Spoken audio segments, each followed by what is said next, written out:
15장.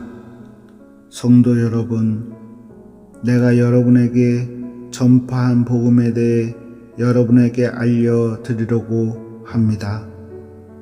여러분이 받아 그 안에 굳게 선 복음 말입니다. 내가 여러분에게 전파한 말씀을 굳게 붙들고 헛되이 믿지 않으면 여러분은 이 복음으로 구원을 얻습니다. 내가 받은 가장 중요한 것을 여러분에게 전해 주었습니다. 그리스도께서 성경에 기록된 대로 우리 죄를 위해 죽으신 것과 장사 지낸 바 되었다가 성경에 기록된 대로 3일 만에 다시 살아나셨다는 것과 그리고는 베드로에게 나타나시고 그 후에 12 제자에게 나타나시고 그 후에 한 번에 500명이 넘는 사람들에게도 나타나셨다는 사실입니다. 그 사람들 중에는 이미 죽은 사람도 있지만 대부분은 아직도 살아 있습니다. 그 후에 야고보에게, 그 다음에 모든 사도들에게 나타나시고 맨 마지막으로 조사나와 같은 나에게도 나타나셨습니다. 나는 모든 사도들 중에서 가장 작은 사람입니다. 나는 과거에 하나님의 교회를 핍박했던 사람이기 때문에 사도라고 불릴 자격이 없습니다. 그러나 지금의 나는 하나님의 은혜로 된 것이므로 내게 베푸신 그분의 은혜가 헛되지 않습니다. 나는 다른 사도들보다 더 열심히 일하였습니다. 그러나 그 일은 내가 한 것이 아니라 나와 함께 하시는 하나님의 은혜로 한 것이었습니다. 내가 되었든지 아니면 그 사람들이 되었든지 간에 우리가 전파한 복음은 이런 내용이고 여러분은 이것을 믿었습니다. 그리스도께서 죽은 자들 가운데서 다시 살아나셨다고 우리가 전파하는데 여러분 중에서 죽은 자들의 부활이 없다고 말하는 사람이 있는 것은 어찌된 일입니까? 죽은 자들의 부활이 없다면 그리스도께서도 다시 살아나지 못하셨을 것입니다. 그리고 그리스도께서 다시 살아나지 못하셨다면 우리가 전파한 복음도 헛되며 여러분의 믿음도 헛될 것입니다. 그뿐만이 아닙니다. 우리는 하나님께서 그리스도를 다시 살리셨다고 그분에 대해 증언했으니 하나님에 대해 거짓 증언한 사람들로 판명될 것입니다. 죽은 자들이 다시 살아나지 못한다면 하나님께서 그리스도를 다시 살리지 않았을 것입니다. 참으로 죽은 자들이 다시 살아나는 일이 없다면 그리스도께서도 다시 살아나지 못했을 것입니다. 그리고 그리스도께서 살아나지 않으셨다면 믿음은 공허한 것이 될 뿐더러 여러분은 여전히 죄 가운데 있을 것입니다. 그렇게 되면 그리스도를 믿다가 죽은 사람들도 멸망했을 것입니다. 우리가 그리스도 안에서 소망하는 것이 이 세상 삶에 그친다면 우리는 이 세상 어느 누구보다도 불쌍한 사람들일 것입니다. 그러나 이제 그리스도께서는 죽은 자들 가운데서 다시 살아나 잠자는 자들의 첫 열매가 되셨습니다. 죽음이 한 사람을 통해 온 것처럼 죽는 자들의 부활도 한 사람을 통해 옵니다. 아담 안에서 모든 사람이 죽은 것 같이 그리스도 안에서 모든 사람이 생명을 얻게 될 것입니다. 하지만 각각 차례가 있습니다. 첫 열매이신 그리스도께서 먼저요, 그 다음에는 그리스도께서 재림하실 때 그리스도께 속한 사람들입니다. 그리고 나서 그리스도께서 모든 권력과 모든 권세와 능력을 멸하고 나라를 하나님 아버지께 돌려드릴 마지막 때가 올 것입니다. 그리스도께서는 모든 원수를 자기의 발 아래 두실 때까지 당연히 왕노를 해야 합니다. 그리스도께 멸망받은 마지막 원수는 죽음입니다.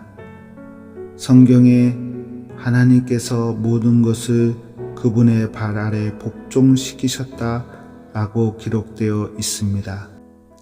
여기서 모든 것을 그분의 발 아래 복종시킨다고 할 때는 모든 것을 그리스도 아래 두신 하나님 자신은 그 안에 포함되지 않는다는 것이 분명합니다. 하나님께서 모든 것을 하나님의 아들 아래 복종시키실 때에는 아들 자신도 모든 것을 자기 아래 두신 아버지께 복종할 것입니다. 그리하여 하나님께서 우주의 주님으로서 만물을 지배하실 것입니다. 죽은 자들이 다시 살아나는 일이 없다면 죽은 자들을 위해 대리로 세례를 받는 사람들은 왜 세례를 받는 것입니까? 죽은 사람들이 도무지 살아나지 않는다면 그 사람들이 죽은 자들을 위해 세례를 받는 이유가 무엇입니까? 우리의 경우는 어떻습니까? 우리는 무슨 이유로 매 순간 위험에 처한단 말입니까? 성도 여러분, 우리 주 예수 그리스도 안에서 내가 여러분에 대해 가지고 있는 자랑을 두고 확신 있게 말합니다만 나는 날마다 죽습니다. 내가 에베소에서 사나운 짐승들과 싸운 것이 단순히 인간적인 이유에서였다면 내가 얻는 것이 무엇이겠습니까? 죽는 자들이 다시 살아나는 일이 없다면 먹고 마시자 내리면 죽을 목숨이라고 하지 않겠습니까? 속지 마십시오. 나쁜 친구를 사귀면 좋은 습관도 나쁘게 됩니다. 정신을 똑바로 차리고 죄 짓지 마십시오. 여러분 중에 하나님에 대해 무지한 사람들이 들어 있어서 여러분이 부끄러운 줄을 알라고 이 말을 하는 것입니다.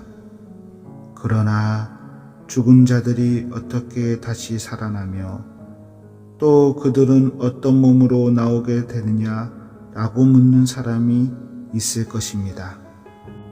참으로 어리석습니다. 여러분이 뿌리는 씨는 죽지 않으면 살아나지 못합니다. 여러분이 뿌리는 것은 다 자란 몸이 아니라 밀이든 그 밖에 다른 곡식이든 단지 그 씨일 뿐입니다. 그러나 하나님께서는 그분의 계획대로 뿌린 것에 몸을 주시며 씨앗 하나하나에 각각 알맞는 몸을 주십니다. 모든 육체가 똑같지는 않습니다. 사람의 육체가 있고 동물의 육체가 있으며 새의 육체가 있고 물고기의 육체가 있습니다. 또한 하늘에 속한 몸만 있는 것이 아니라 땅에 속한 몸도 있습니다. 그러나 하늘에 속한 영광과 땅에 속한 영광이 각각 다릅니다. 해와 달과 별의 영광이 각각 다르고 별들 사이에서도 그 영광은 각기 다릅니다. 죽은 자들의 부활도 이와 같습니다. 썩을 몸을 심지만 썩지 않을 몸으로 다시 살아납니다. 비천한 몸을 심지만 영광스러운 몸으로 다시 살아납니다. 또한 약한 몸을 심지만 능력 있는 몸으로 다시 살아납니다. 자연적인 몸을 심지만 신성한 몸으로 다시 살아납니다. 성령께 자연적인 몸이 존재한다면 신성한 몸도 존재합니다. 성경에 첫사람 아담이 살아있는 존재가 되었다고 기록된 것처럼 마지막 아담은 생명을 주는 영이 되었습니다. 그러나 신령한 몸이 먼저 있었던 것은 아닙니다. 자연적인 몸이 먼저 있었고 그 후에 신령한 몸이 왔습니다. 첫사람은 땅의 흙에서 나왔고 둘째 사람은 하늘에서 났습니다. 땅에 속한 사람은 땅에 속한 그 사람과 같고 하늘에 속한 사람은 하늘에 속한 그분과 같습니다. 우리가 땅에 속한 사람의 형상을 지니고 있는 것처럼 하늘에 속한 분의 형상을 지니게 될 것입니다. 성도 여러분, 내가 분명히 선언하거니와 육체와 피는 하나님의 나라를 상속받을 수 없으며 썩는 것은 썩지 아니한 것을 상속받을 수 없습니다. 내가 여러분에게 비밀을 알려드리겠습니다. 우리는 다 잠잘 것이 아니라 변화될 것입니다.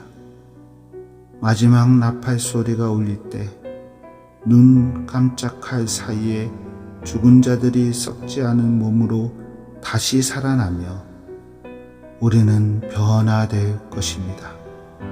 썩을 몸은 반드시 썩지 않은 몸을 입어야 하며 죽을 몸은 죽지 않은 몸을 입어야 합니다.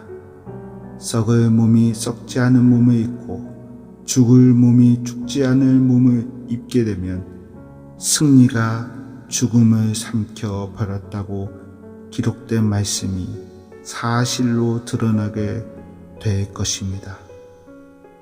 죽음아, 너의 승리가 어디 있느냐? 죽음아, 너의 찌르는 것이 어디 있느냐? 죽음이 찌르는 것은 죄이며 죄의 힘은 율법입니다. 그러나 우리 주 예수 그리스도를 통해 우리에게 승리를 주시는 하나님께 감사합니다.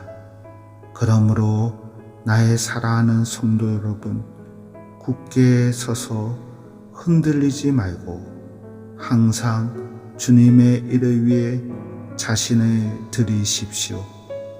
주님을 위해 일한 여러분의 수고는 결코 헛되지 않을 것임을 기억하시기를 바랍니다. 아멘.